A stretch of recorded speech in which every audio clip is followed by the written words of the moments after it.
Como siempre, a modo de recordatorio, el otro día acabamos diciendo que Dios ha sido alejado de la vida de los hombres, el mundo se ha quedado sin referencias, y cuando uno se queda sin referencias, lo que suele hacer es girar en torno a sí mismo, ¿no?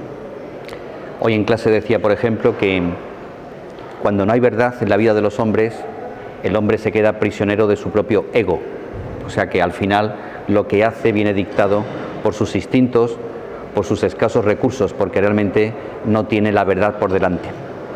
Así que eso de que la verdad nos hace libres tiene su sentido, no solamente porque lo ponga el Evangelio, sino porque es una realidad, y como trataremos un poco de mostrar, el Evangelio en definitiva es el arte de vivir.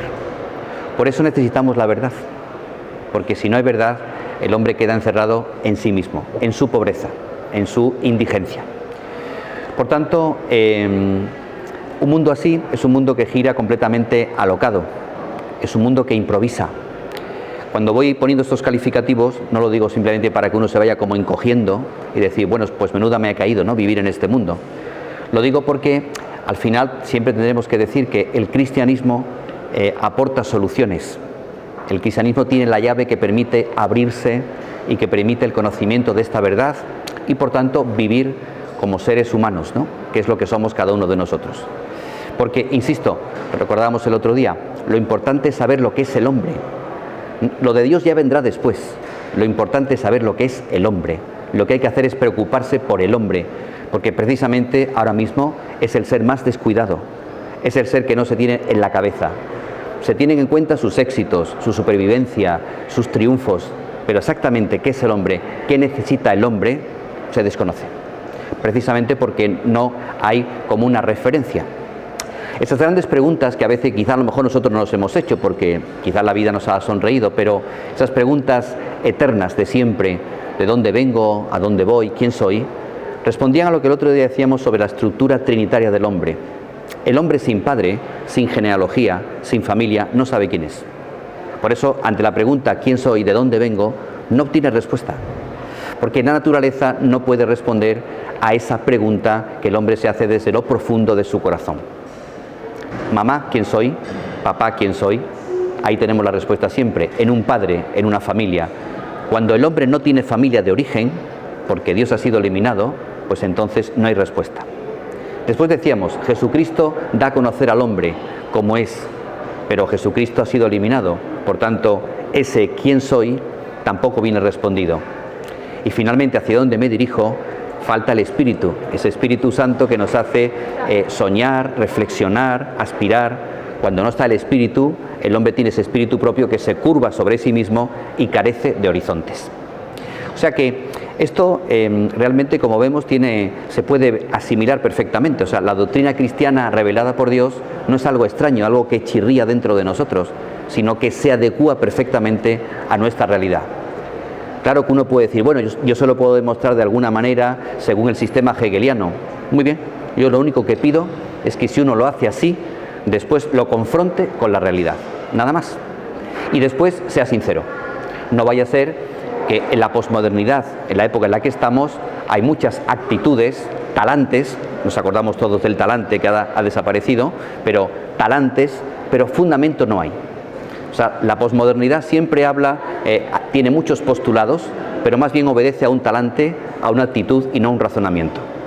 Pero claro, como hay muchos medios de información, hay mucha propaganda, lo que llega es abundantemente apisonador. Y hay que decir efectivamente que las cosas no son así. Por ejemplo, lo del todo relativo. Esto es un talante, sencillamente, porque eso no hay quien lo sostenga. Eso de que todo es relativo, eso se cae por su propio peso. Para empezar, si todo fuera relativo, y lo conecto con el tema de hoy, pues si todo fuera relativo, ¿dónde quedaría, por ejemplo, el sentido de justicia?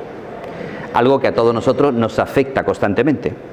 Solemos estar en disconformidad con la realidad. Decimos, bueno, esto no es justo, esto no debería ser así, esto clama al cielo. La expresión incluso está teñida incluso de cristianismo. Esto clama al cielo, como si el cielo fuera una cosa, porque claro, si el cielo es una materialidad celeste que está arriba, pero cuando se clama al cielo, cuando el futbolista mira arriba, cuando no ha metido el gol sobre todo, porque lo que tendría que hacer es mirar a la puerta para ejecutarlo, pues al final es porque el cielo es algo más que la propia bóveda celeste que nos cubre. Bueno, la justicia, para no irnos del tema. Esto no hay derecho, esto debería ser así. Yo pregunto, ¿debería por qué? Porque ¿qué es la justicia? La justicia no es a todos por igual, la justicia es a cada uno lo suyo, pero para llegar a esta definición habrá que buscarse un principio absoluto. Porque si todo es relativo, justicia es mi justicia o justicia es tu justicia. Eso es inapelable. El alumno, cuando realmente se pregunta ¿por qué me ha suspendido?, yo puedo decir porque me ha dado la gana, porque sencillamente pienso que no está usted en el nivel adecuado. Pero es que yo pienso de qué, dicen ellos. Muy bien, usted puede pensar de qué, y yo le puedo decir, como hacía ese profesor de la Escuela de Ingenieros, es que a mí me parece que lo ha hecho bien. Y, bueno, yo creo que debería aprobar. Y a la cuarta I, pues tenía que irse, evidentemente, porque aquello es inaguantable. El mismo sentido de justicia. Lo justo es lo adecuado, lo que se adecúa. Por tanto, tenemos que basarnos en principios absolutos, no movibles o relativos, o que cambian con frecuencia. Pero si no hay una idea de lo absoluto, ¿qué justicia podemos reclamar? La justicia es de los pactos, la justicia de los consensos. Pero como decía Luther King, hay que citar siempre para dar un poco de color, nunca mejor dicho, pues el verdadero líder no busca un consenso, forja el consenso. Lo que hacemos ahora es buscar consensos, buscar acuerdos. Vamos a acordar esto porque de alguna manera hay que funcionar, pero eso puede cambiar mañana. Por eso la justicia, decimos que en España, decía, la justicia en España es un cachondeo, decía Pacheco, el antiguo corrupto alcalde de Jerez, corrupto entre comas, no entre comillas sino entre comas. Bueno, la justicia no es que sea un cachondeo, es que no sabemos lo que es justicia. Justicia no puede ir al son del partido imperante, de la ideología, de la doctrina, sino que la justicia tiene que ser justicia, algo que verdaderamente sea absoluto. Bueno, aquí tenemos una primera consecuencia fácilmente para que uno, cuando se toca el bolsillo, cuando contempla la vida, decir, bueno, ¿cómo puedo yo reclamar justicia si soy el primero que digo que todo es relativo? Que realmente esto del referente, del fundamento, no existe. Pues necesitamos ese referente, necesitamos esos principios absolutos para que efectivamente podamos adecuar nuestras vidas a la realidad, para que vivamos justamente, adecuadamente. Claro, la justicia casi nos hace tener escalofríos cuando hace poco hemos oído la muerte de esta chica, Andrea, 12 años, sus padres deciden que debe dejar de vivir. Los médicos dicen que no, que puede seguir viviendo, que tiene que seguir viviendo, pero el juez dictamina la ley por encima de la justicia, la ley por encima de la verdad. Y es que esto no es nuevo, es que no es que a este juez se le haya ocurrido ahora inventarse esto, sino que esto arranca de esa famosa frase que es la autoridad la que hace la verdad. La ley es la que hace la verdad, no la verdad la que hace la ley. Bueno, esto es escalofriante, porque esto, claro, nosotros podemos decir, esto a mí no me va a pasar, porque mi hija o mi hijo, por encima de todo, seguirá siendo mi hija o mi hijo. Pero bueno, es que no tenemos que pensar así tan egoístamente, es que esto pasa, y se da con frecuencia. Hay cosas que no nos enteramos. Es fácil preguntar ahora, siempre lo digo en clase, ¿cuántos niños con síndrome de Down vemos por la calle? ¿Cuántos? En la última semana, ¿cuántos hemos visto? Posiblemente casi ninguno. Y nosotros podemos decir, es que la medicina ha avanzado mucho y ya el síndrome de Down no se da. No es que la medicina haya avanzado, es que los matan, es que no nacen sencillamente. Bueno, pero eso es la justicia imperante, esa es la justicia que domina, una justicia que está apoyada en el capricho, en el antojo, en la comodidad. De alguna forma hay que hacerse respetable y, hombre, algo hay, es evidente que siempre el hombre tiene un rastro de verdad, una semilla de verdad. Pero es evidente que se juega mucho con ese relativismo pensando que hoy toca esto, mañana toca otro. Claro, por tanto, cuando uno reclama justicia, tiene que pensar que no es solamente la justicia lo que está reclamando precisamente al absoluto, a Dios, al referente. Lo que pasa es que eso a lo mejor supone tal profundidad que a lo mejor no me compensa. A lo mejor es mejor llevar esto al Parlamento, que me voten, que me digan, y entonces ya decidiremos. La mayoría, la democracia, se convierte justamente en el nuevo Dios, aquel que rige la vida de los hombres. Porque le va muy bien al relativismo, la democracia. No estamos en contra de la democracia. Es verdad que es la forma, dicen, menos mala de gobernarse, una forma que nos hemos dado. Pero también es verdad que hay cosas que no pueden someterse a votación. Qué mala suerte, ¿no? Que al nascituro danés, por una mayoría exigua, pues resulta que no le dejen vivir, le pueden matar incluso al mismo momento del nacimiento. Ha tenido suerte el español, un poco de menos suerte el italiano. Esto visto así, tranquilamente, serenamente, pensándolo un poco, es verdaderamente desquiciante. ¿Cómo puede ser posible que un hombre valga más en Dinamarca o valga menos en Dinamarca que aquí? ¿Cómo puede ser esto posible? Bueno, es posible cuando realmente no hay justicia, cuando no hay referente. Por eso es importante no desertar, no pensar que, una vez más lo digo, el cristianismo no es un constructo que nosotros nos hemos hecho para poder salvaguardar unas tradiciones que nos han transmitido. El cristianismo es realidad, el cristianismo es justicia. Está claro que muchas veces los hombres y mujeres cristianos quizá no hemos vivido esa justicia, pero eso es como decir que todos los médicos son corruptos o que todos los sacerdotes son pederastas, o que eso es generalizar. Habrá siempre, como en todo, pero el cristianismo en sí realmente es la justicia mismo, porque se apoya en algo no caprichoso o antojadizo o conveniente, sino en algo permanente. Por eso San Pablo lo dice muy bien: nosotros no trabajamos por lo efímero, trabajamos por lo permanente. Y en un mes como el que estamos, mes de noviembre, mes de los difuntos, que no es el mes que obligatoriamente la gente se muere, como ya sabéis, pues un mes que nos ayuda a considerar realmente que esto se acaba. Que esto, si se acaba aquí, el c'est fini, realmente esto es muy cruel. Después de tanto esfuerzo, esto se acaba aquí. Bueno, esto no sería justo, por ejemplo, que después de una vida laboriosa, entregada, bien hecha, con tanto esfuerzo, esto se acabara aquí. Y lo único que yo pretendo, me dijo una alumna de esta escuela, me dijo, que quede un buen recuerdo de mí. Eso sí queda buen recuerdo, o eso sí la gente no tiene Alzheimer, porque a veces somos tan desmemoriados. Es más, pero ¿usted por qué quiere ser recordado? Si usted no se va a dar cuenta, si usted está muerto. ¿O es que piensa que cuando uno se muere va a recordar a las personas que recuerdan? De alguna forma, el hombre reclama justicia después de esta vida. Porque si no, los malos se habrían salido con la suya. Si después de esta vida no hay justicia, no hay algo para los que de alguna forma hemos tratado de, los malos han triunfado. No me compensa ser bueno. Hasta esto no llegamos de plantearlo así, porque uno es bueno porque cree que es lo mejor, es evidente. Pero la justicia es necesaria. Por tanto, el cristianismo no miente. El cristianismo tiene la verdad. Y no es porque lo digamos sencillamente y con altavoz gritemos, es que se adecúa perfectamente a la realidad en la que estamos. Para esto hay que ser sincero, es evidente. Que uno puede mantenerse en negar una y otra vez que esto no es así, que puede ser de otra forma, ¿de acuerdo? Vamos a ver si eso se puede comprobar o se puede ajustar, nunca mejor dicho, con la realidad. Desde siempre, porque todo esto está fundamentado, esto no son palabras bonitas, solo San Pablo decimos, San Pablo tiene una filosofía, aparte de una teología magnífica sobre el hombre. Una filosofía además que está de acuerdo con la mejor filosofía hecha desde los griegos, porque esta es otra de las virtudes del cristianismo. Ha hecho entrar en un diálogo pacífico y sereno y fecundo entre la filosofía de los maestros, Sócrates, Platón, Aristóteles, y el cristianismo.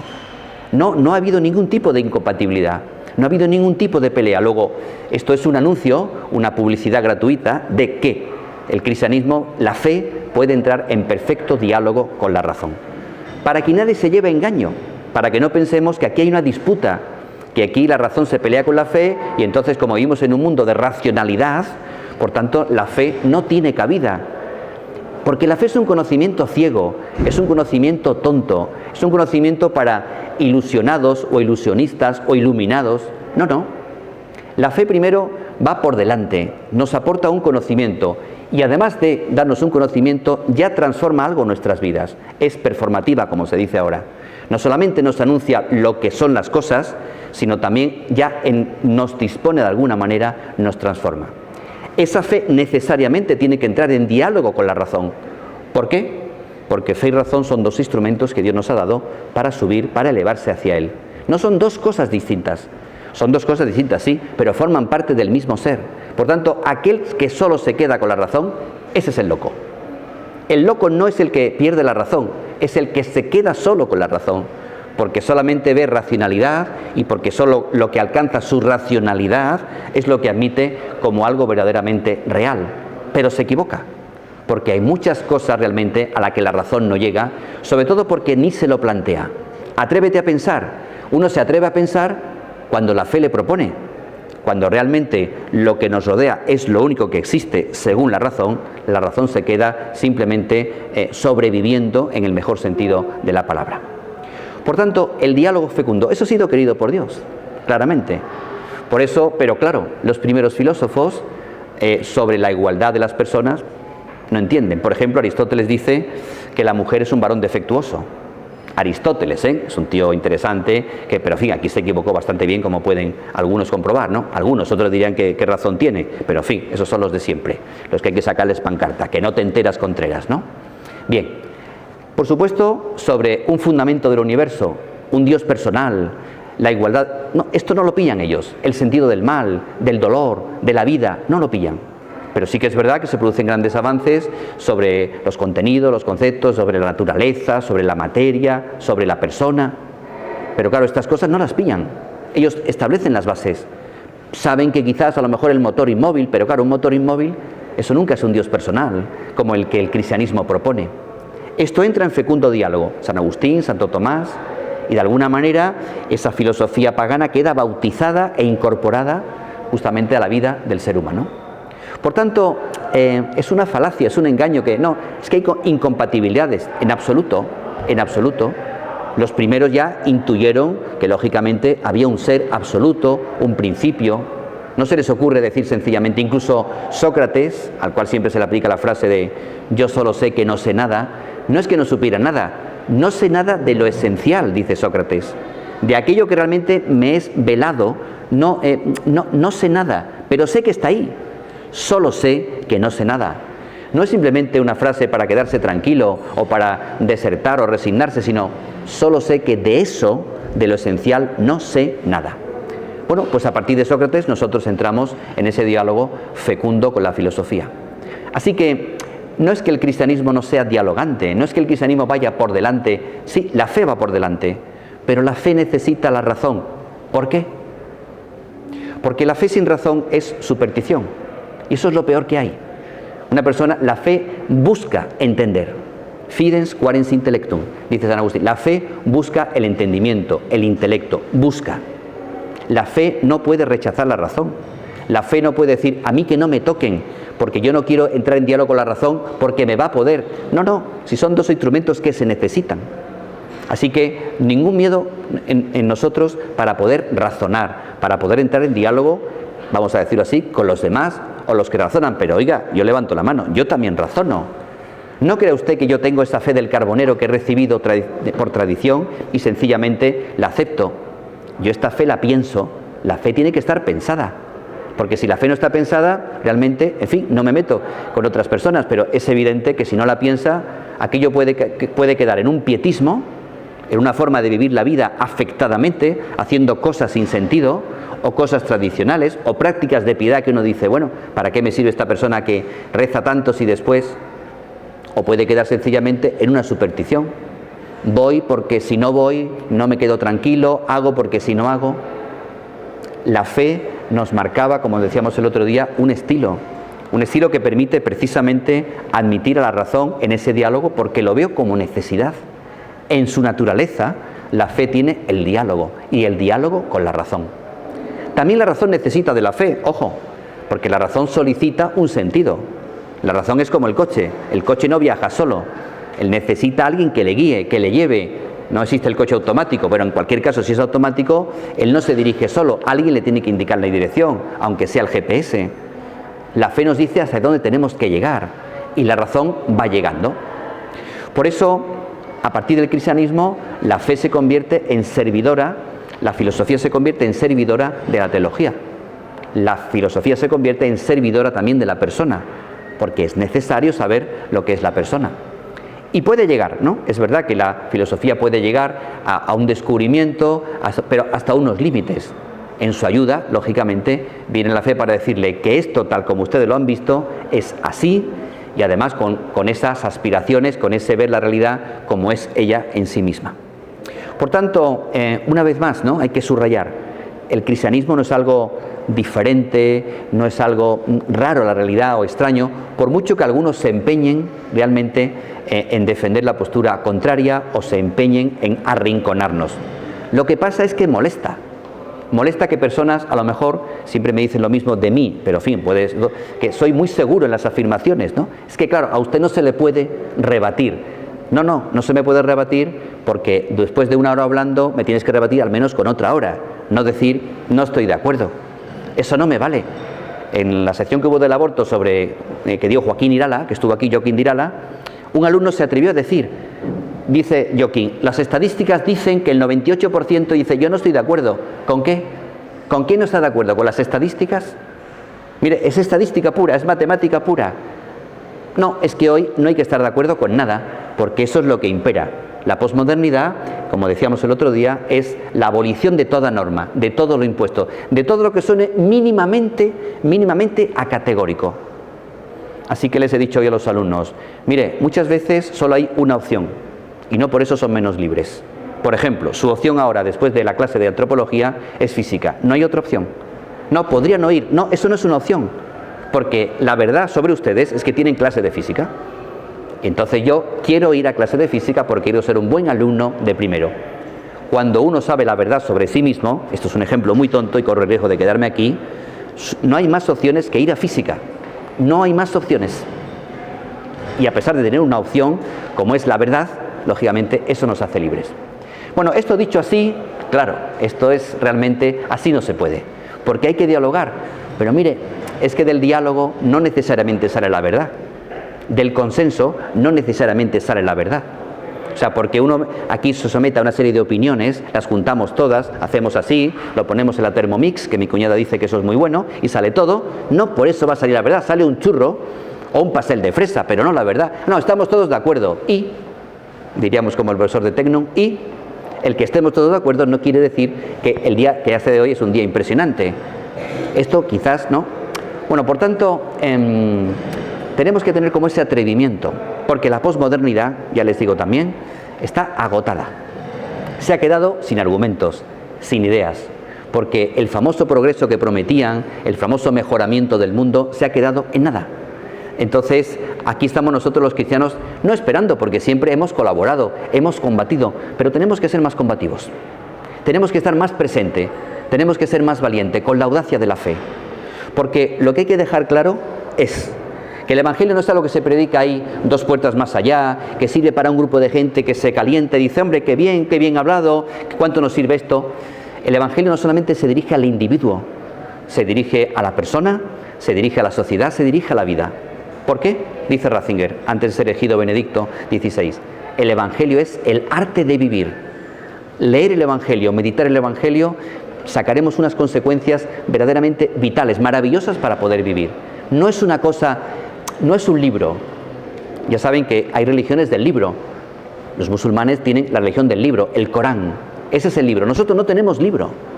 No tenemos libro. La Biblia no es el libro. El Evangelio es la vida de Jesucristo. Ese que es la verdad, el camino y la vida. Es su vida.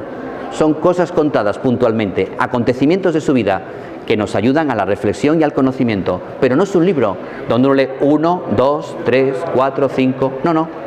Es la vida de Jesucristo. Solo Jesucristo, decíamos el otro día, da a conocer al hombre y le descubre su auténtica realidad.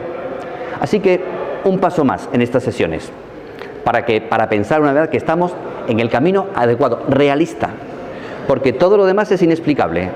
Y simplemente apuntar a la resignación y decir, bueno, resignémonos. Esto es la idea del pensamiento débil, ¿no?, tan proclamado en nuestros días. Un pensamiento del hombre que no consigue captar la realidad, pero además, dicen los existencialistas, que son los autores del pensamiento débil, no se preocupen, porque la realidad es esto. No hay más. Cuando nosotros sabemos que el cuerpo nos pide más, que el hombre está siempre ansioso de verdad, busca la verdad. Por eso la filosofía no se queda solamente en el amor a la sabiduría. La filosofía busca la verdad. Y además con el cristianismo se enriquece porque además de sabiduría racional, consigue la sabiduría eterna. O sea, es lo que ha conseguido el cristianismo. Como siempre es lo que hace, elevar, dotar al hombre de su auténtico sentido, de elevarlo, de no pisotearlo. Pero claro, si me dicen ustedes que el hombre es un ser que es pura libertad, acontecimiento, avatar, pensamiento débil, lógicamente ese hombre es como el tonto, el niño que desde pequeño le llamaban tonto. Al final es el tonto del pueblo. Este niño es tonto, tonto. El que no trabaja usted, que es, no, yo soy el tonto del pueblo, porque desde muy pequeño le llamaron tonto. Bueno, pues no es así. El pensamiento está previsto, tiene los instrumentos para conocer la auténtica realidad que nos rodea, en la que vivimos, en la que somos y en la que existimos. Y el Evangelio, tomen nota, es precisamente es aquellas enseñanzas que nos enseñan a vivir, pero a vivir en el pleno sentido de la palabra, a vivir relacionándonos, a vivir entregándonos, a vivir enriqueciéndonos. No es una cosa simplemente para meterse ahí, o en una sacristía, o en una iglesia, y después ya pues salimos un poco como avergonzados porque, en fin, sí, he ido a misa, en fin, pero no tampoco lo quiero decir a mis amigos, pero no, es que he ido a misa porque yo doy culto a Dios. Y cuando yo doy culto, como su nombre indica, me cultivo. Y un hombre cultivado es justamente un hombre. El hombre no cultivado es un hombre rudo, es un hombre realmente áspero, un hombre que no se comporta como hombre o no desarrolla su comportamiento como hombre. Por tanto, aplaudimos al Evangelio, lo tenemos que leer más, es evidente, pero sacamos esta conclusión, ¿no? Para terminar, ¿no? Que no estamos fuera de la realidad, por mucho que a veces nuestras prácticas, nuestros cultos, nuestra forma de relacionar sean contracorriente. Es igual, lo nuestro es ir a contracorriente, lo nuestro es ser revolucionarios, inconformistas, rebeldes, porque no me da la gana, porque esto que usted me está contando, no yo, le diríamos, eso es mentira, eso de que todo es relativo, de que el progreso es el nuevo Dios, no se lo cree ni Dios, podríamos decir así, porque es que no ha sido verdad, porque los hechos no mienten y porque las estadísticas, hombre, mienten de vez en cuando, pero aquí nos demuestra, y además ahí está la Iglesia, mantenida, soportada en el tiempo, a pesar de las vicisitudes. El Evangelio es el arte de vivir, y yo añadiría de vivir bien. ¿Preguntas?